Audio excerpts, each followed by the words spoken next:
SEC game in Columbia, Missouri, right. Not in Columbia overall. But some interesting comments this week by a Missouri defensive lineman, Sheldon Richardson, said something along the lines of, Georgia and the rest of the SEC are old, playing old school football. They haven't seen what we do. Nobody can stop us if we're on our game, or something to that effect. Stupid, or? Most definitely stupid. You're about to get beaten into a pulp by at least 4 SEC teams this year. I wouldn't come out and say that.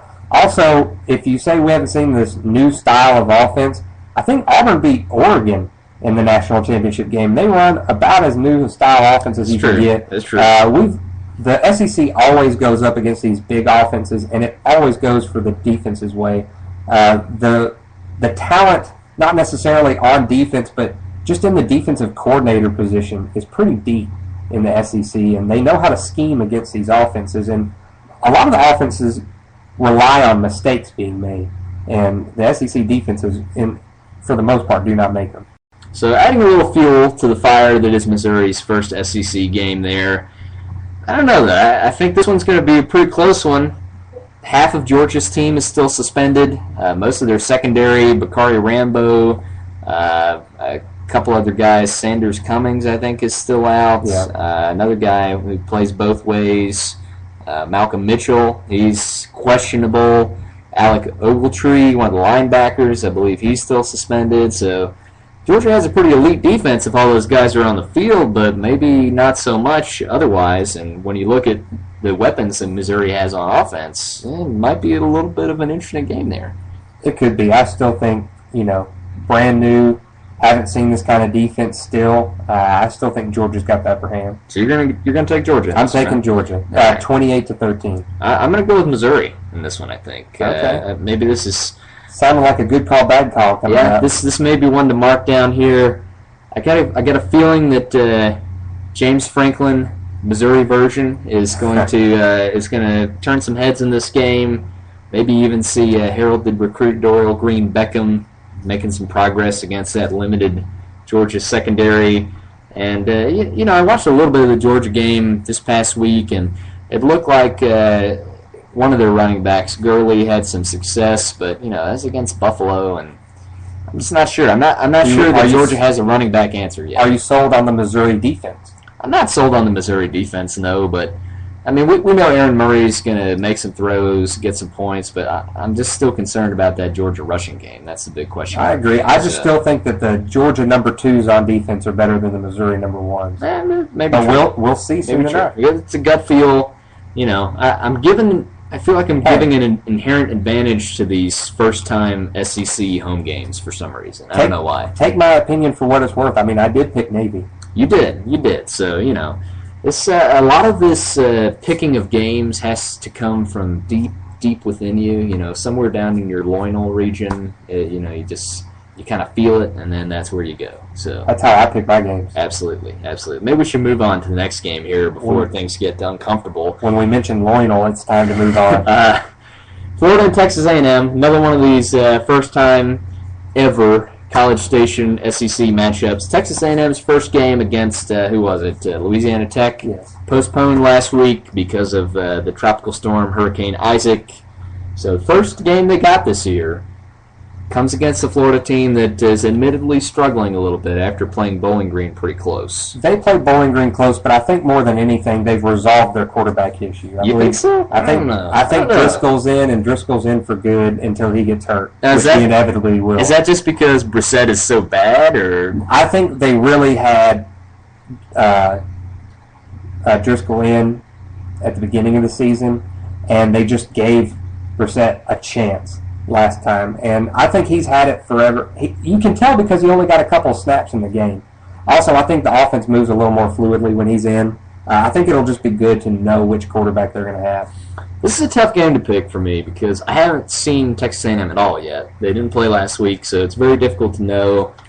Especially with a freshman quarterback coming out. And he has a great name, though, Johnny Manziel. I mean, he sounds like a quarterback. It's pretty impressive. He does. I just imagine him with the long, flowing mane of hair. Maybe an Adam Morrison college basketball style mustache. So you're imagining the worst looking person in the world. Yeah, but he's Johnny Manziel. That's true. Superhero quarterback. Anyway, most of Texas A&M's questions are on defense, so this it's a better matchup for them. Florida, offensively, a little bit questionable at quarterback, although Mike Gillisley looks like he maybe is an answer for Florida at running back. He performed pretty well last week. He did have a good game.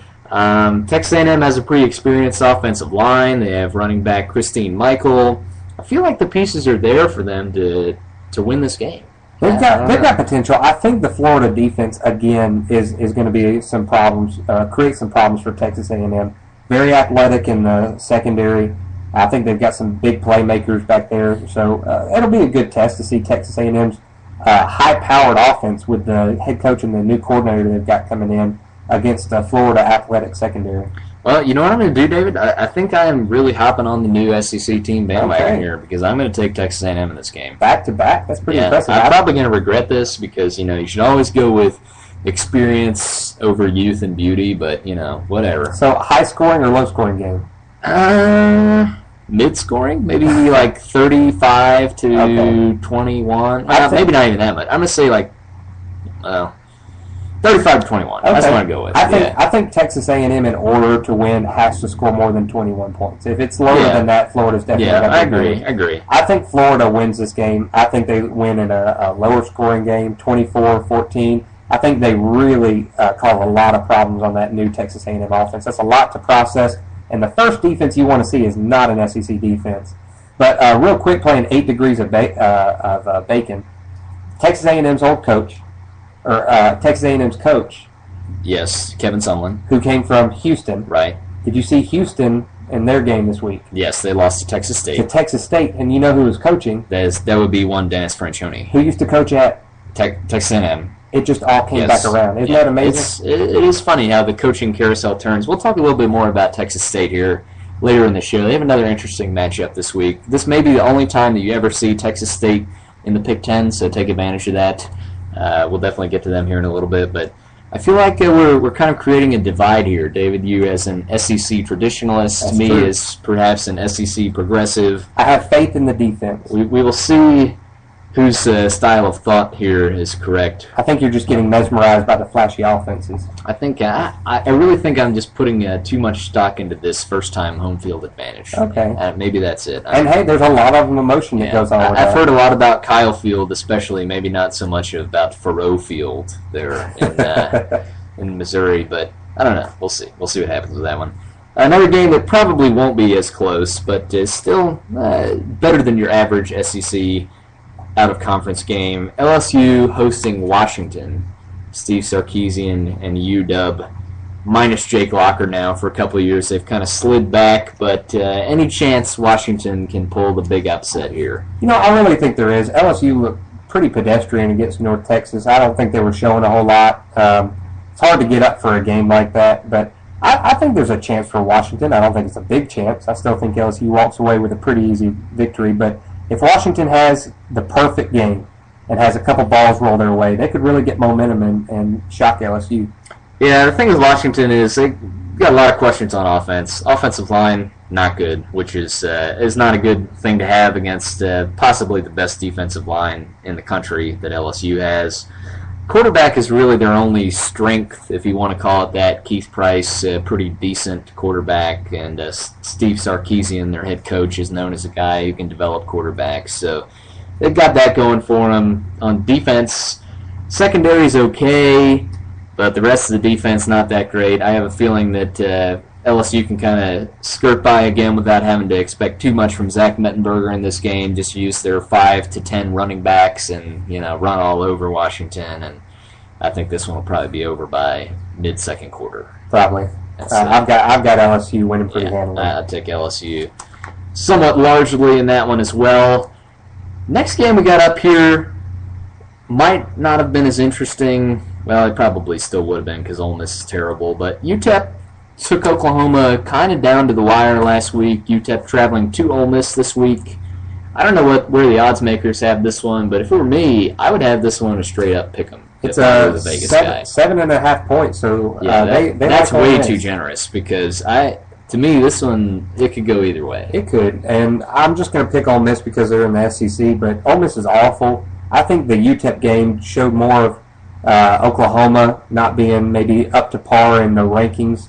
It's kind of like a Michigan. I don't think they're quite there yet. More than it shows that UTEP's a really good team to watch out for. So I'm just going to take Ole Miss on that one. I guess the question of the day is, are there any nightclub establishments in Oxford where Mike Price may end up holing up the night before? I think he probably learned his lesson on that one. I don't think we have to worry about Mike Price anymore. Yes, at least not in public. Obviously, Mike Price, the coach of UTEP, he's gotten them back to, well, not back, but to a more respectable place than what you would normally expect from UTEP, I guess. Nathan Jeffrey, their running back, racked up 177 yards versus Oklahoma. That's nothing to sneeze at. He may be able to do that again against a pretty weak Ole Miss defensive line. Of course, UTEP had a really big home field advantage. We talked about it's kind of odd that Oklahoma was playing at UTEP. I guess that was a result of TCU coming into the Big 12 or something of that nature. And also played them late. It was a really late game. Very late. Ole Miss, they finally settled on a quarterback. Bo Wallace, kind of a dual threat for them. He actually led them in rushing this past week as well. So, I don't know. I'm going to go with Ole Miss in this one too, just because they are an SEC team. UTEP probably got up really high for the game last week. It's tough to go on the road now and duplicate that. So, I don't know. Probably be a pretty close game, though. I think so. Yeah, so. One more SEC game of note to talk about. A good call for both of us last week was Vanderbilt. Oh, yeah. They definitely showed up to play. Got screwed over by a pass interference call, but we'll try to talk about some SEC officiating here later on in the show. But they had their chances during the game. They started almost every drive on the 40. Yeah, they had decent chances, but Vanderbilt looked tough. They've had some decent players in the past, but maybe the physicality and toughness wasn't there for them. But it's kind of a different level this year, and they traveled to Northwestern this week to play a Northwestern team that's kind of, we talked about this, kind of backsliding. I don't know. I think this would be another close game, but maybe not. Maybe Vandy has a pretty significant advantage here. I think they do. Northwestern was pretty impressive against Syracuse in the third quarter, and then not impressive at all in the fourth. They were up by 20 going into the fourth quarter. They let it slip away. Syracuse got a lead, and then they won with a late touchdown, very, very late, and they barely beat Syracuse. I think it was by 1 point. So I don't think they've seen anybody as physical as Vandy in a while, and I think they're going to get hurt. Yeah, and Vandy, they're hungry after what happened last week. They felt so close to tasting it there against South Carolina, just to let it slip away. Northwestern had a little bit of trouble getting a rushing attack going against Syracuse. I imagine those troubles will continue against Vanderbilt. I'm going to say Vandy by 2 touchdowns in this one. I'd say that's pretty good call. I say the only thing to watch out for is if Vandy comes out slow, kind of feeling the effects of playing in South Carolina in the week before. It could be closer than that, but I think Vandy's definitely got the win. Yeah, so how's that? Vandy 2-touchdown favorite. How many times do you hear that in your lifetime? Never. Probably not a whole lot. The books only have them up by 3.5 points. That's almost a toss-up. Yeah, maybe we should go to Vegas. Not that we support or condone any of that type of behavior here on Outputting Our Coverage. We'll have to play some type of lawyery statement here in the break. Why don't we go ahead and do that, pay some bills, consult our lawyers, make sure we have not incriminated ourselves. We'll be right back on the other side, though, to talk about the rest of these Pick 10 games. We had some pretty amazing performances in the Pick 10 this past week, some not-so-good ones. We'll let you know who did what right here on the other side of Outputting Our Coverage. We're back, and know what we're talking about. We're back, and know what we're talking about. We're back, and know what we're talking about. We're back, and know what we're talking about.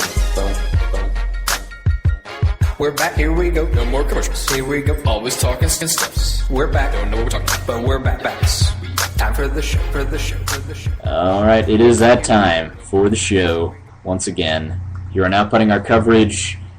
As promised, we had a pretty good turnout in the Pick 10 last week. If you're not in yet, still plenty of time to do so. We will post the link to join on our Twitter and Facebook, or you can go to funofficepools.com, search for Outputting Our Coverage. Now, one of the things that we have seen a couple people had questions about, you do have to do the correct capitalizations if you're looking for the show. It's out putting is capitalized, hour is capitalized, and coverage is It's a capitalized. pro tip. That's how we screen out people who aren't quite up to the aptitude level of the rest